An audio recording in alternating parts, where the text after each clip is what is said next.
अब देखिए ये जो टॉपिक है, ये टॉपिक एक बहुत ही महत्वपूर्ण टॉपिक है आप लोगों के लिए, जीके की दृष्टि से, संविधान के अनुच्छेदों की दृष्टि से। हम सभी लोगों को पता है कि हाल ही में प्रधानमंत्री मोदी जी जो है, उन मोदी जी के द्वारा एक बहुत बड़ा फैसला जो है वो फैसला लिया गया है। गुरु पर्व के अवसर पर, गुरु नानक जयंती के अवसर पर सुबह जो है वो हम सभी लोगों के सामने लाइव आए और उन्होंने वहां पर एक बहुत बड़ी घोषणा की कि किसानों की स्थिति को देखते हुए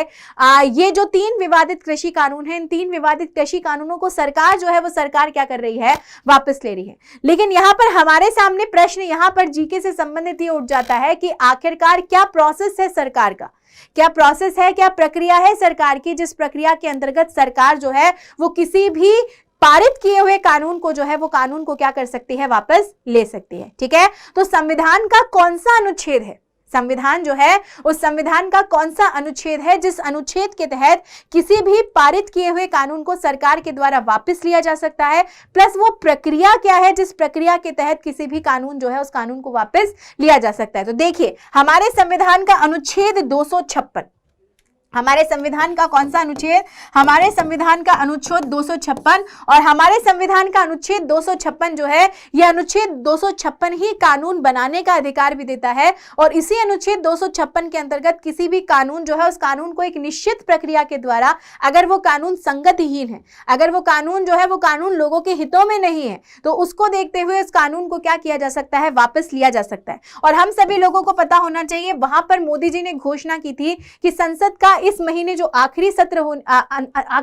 महीने के आखिरी में जो सत्र होने वाला है, और महीने के आखिरी में सत्र जो है वो 29 नवंबर से क्या होगा, शुरू होगा। ठीक है, 29 नवंबर से शुरू होगा और ऐसा कहा जा रहा है कि लगभग 3 से 4 दिन जो है वो 3 से 4 दिन लग सकते हैं इस कानून को क्या करने में, वापस लेने में। ठीक है, इस कानून को क्या करने में, वापस लेने में। तो यहां पर उसी प्रक्रिया को हम लोग क्या करते हैं, समझते हैं। ठीक है, उसी प्रक्रिया जो है उसी प्रक्रिया को हम समझते हैं। सबसे पहले तो कैसे वापस लिए जाएंगे ये तीनों कृषि कानून, ठीक है, कैसे वापस लिए जाएंगे ये तीनों कृषि कानून, जिन तीनों कृषि कानूनों को लेकर हमारे किसान पिछले साल भर से कहीं ना कहीं अपने सभी कामों को छोड़कर, दिन को ना देखकर, रात को ना देखकर, बरसात को ना देखकर, सभी चीजों को छोड़कर जो है वो अपने उस शांति में आंदोलन में क्या हुए हैं, बैठे हुए। और इन तीनों कृषि कानूनों को वापस लेने की जो प्रक्रिया है,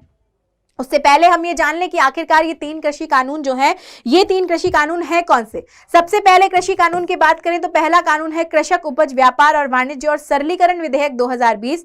दूसरा कानून जो है वो है कृषक सशक्तिकरण संरक्षण कीमत आश्वासन और कृषि सेवा पर करार विधेयक 2020। और तीसरा कानून जो है वो है आवश्यक वस्तु संशोधन विधेयक 2020। ठीक है, ये 3 कानून जो है, ये 3 कानून सरकार के द्वारा लागू किए गए थे कृषि क्षेत्रों के ऊपर। और इन तीनों कानूनों पर जो किसान है, उन किसानों को क्या था, विवाद था। उनका कहना था कि ये मंडी सिस्टम को खत्म करके कहीं ना कहीं कॉर्पोरेट कर्मियों को कृषि क्षेत्र में लाना चाह रहे हैं, जिसकी वजह से कहीं ना कहीं कृषि जो है, किसान जो है वो किसान क्या कर पाएंगे, किसान कहीं ना कहीं किसान जो है वो कृषि का भी कॉर्पोरेटाइजेशन हो जाएगा। उसी के साथ साथ दूसरा जो कानून था वो कानून था कि आप अपने उत्पाद जो है, उस उत्पाद को कहीं ना कहीं स्टोर करके जब भी आपको समय मिले तब उस कीमत पर उस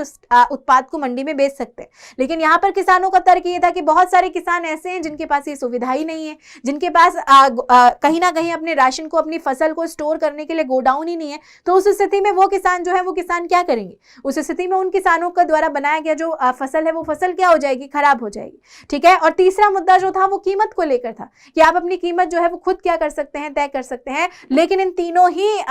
ही जो कानून थे, इन कानूनों पे कहीं ना कहीं किसानों को एक बहुत बड़ा विवाद था और उस विवाद को सुलझाते हुए प्रधानमंत्री मोदी ने तीनों कृषि कानूनों को वापस लेने का फैसला ले लिया है। कैसे वापस होंगे कृषि कानून,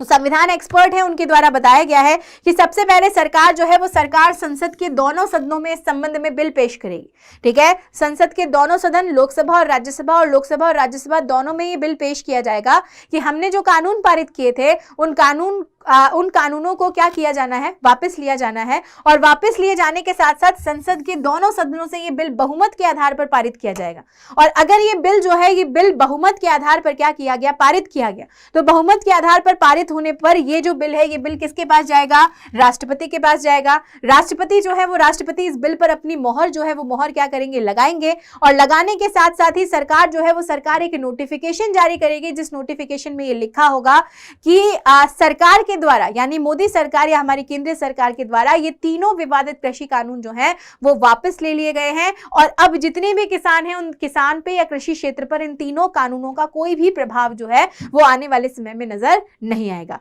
तो ये पूरा प्रोसेस है बच्चों, ठीक है, ये पूरा प्रोसेस है। अगर हमसे कभी भी पॉलिटी से जुड़ा हुआ इशू है, ये पूछा जाए कि अगर सरकार किसी कानून को पारित कर दे और पारित करने के बाद अगर उस कानून को वापस लेने की बात की जाए तो फिर कैसे उस कानून को वापस लिया जा सकता है, उसकी पूरी प्रक्रिया जो है वो पूरी प्रक्रिया मैंने यहां पर आप लोगों को बता दी है। ठीक है, चलिए